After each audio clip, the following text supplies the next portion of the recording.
poursuivre sur ce que vient de dire Jean-François.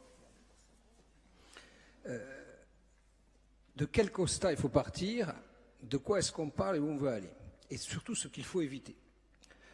Le constat, que ça fasse plaisir à certains ou pas, il ne peut pas ne pas vous revenir. Le défaut de proximité de cette assemblée, il est prégnant. Et on peut continuer à faire confiance à la Chambre des territoires. On peut expliquer à celles et ceux qui souffrent d'un défaut de proximité qu'on va le renforcer. Aujourd'hui, ce renforcement, il est optionnel. Nous avons tous eu, je crois, l'intelligence et la générosité de faire figurer sur nos listes respectives, lorsque nous sommes passés sur la ligne de départ de cette élection, des hommes et des femmes qui couvrent à peu près toutes les micro-régions. Mais le risque est que si on reste sur ce schéma optionnel, facultatif, c'est qu'à terme, les listes ne soient constituées que de candidats qui représentent des territoires très importants démographiquement et donc qui pourvoient un nombre d'électeurs très important. Vous ne pouvez pas nier ce risque. Premièrement. Deuxièmement, si on partage le constat, vous convoquez un certain nombre d'arguments dans le rapport.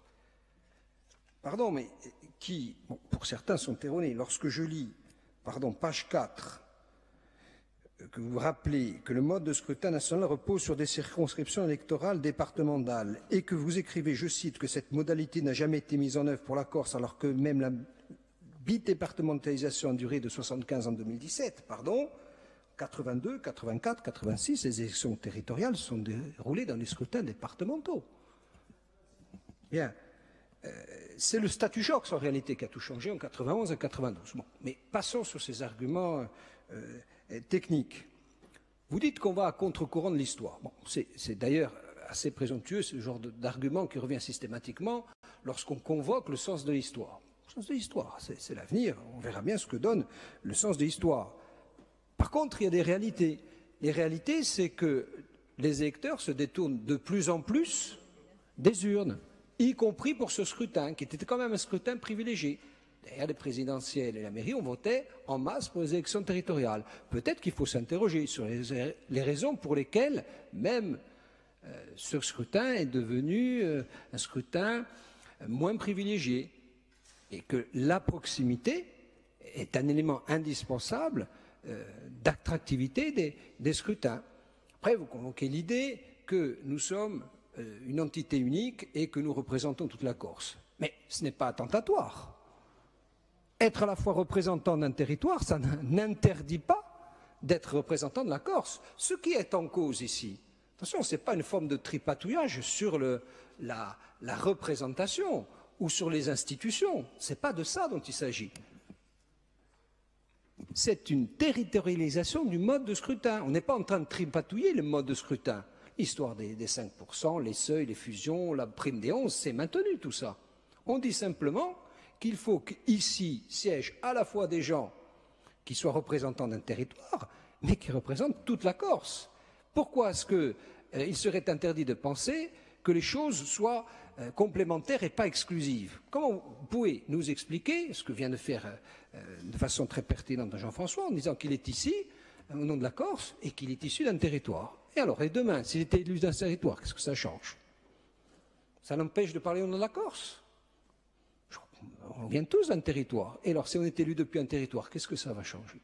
En réalité, moi je pense que vous avez vu à travers ce texte, peut-être qu'il y a eu un défaut de présentation, la velléité ou l'arrière-pensée selon laquelle, parce que ça vient d'un ex-président du conseil départemental, on serait dans la recomposition d'un conseil départemental. Nous, on a toujours dit qu'on était pour la collectivité unique, mais pas pour cette collectivité unique, qui va finir dans le temps par être hors sol.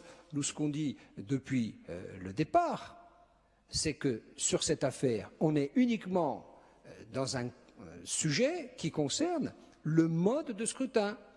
On l'avait dit lorsque toutes ces affaires ont été mises en branle et en mouvement, qu'il fallait déconnecter la naissance de la collectivité unique de la loi NOTRe, parce qu'on était pour un nouveau statut de la Corse, pour une loi spécifique à la Corse. À ce moment-là, on aurait parlé de tout, des 2 présidents, de la réforme des agences, des offices, on aurait pu tout mettre sur la table. Ce n'est pas de ça dont il s'agit. Hein. On veut réellement créer les conditions pour éviter qu'à terme, on ait dans cet hémicycle des représentants du monde urbain et périurbain. Et le risque est grand. C'est, en gros, et pour faire simple, l'esprit de la proposition de Jean-Jacques Panouge, qui fera l'objet, pour ce qui nous concerne, d'un amendement, évidemment, en tendant à dire que, pour notre part, nous émettons un avis favorable quant à l'adoption de ce texte.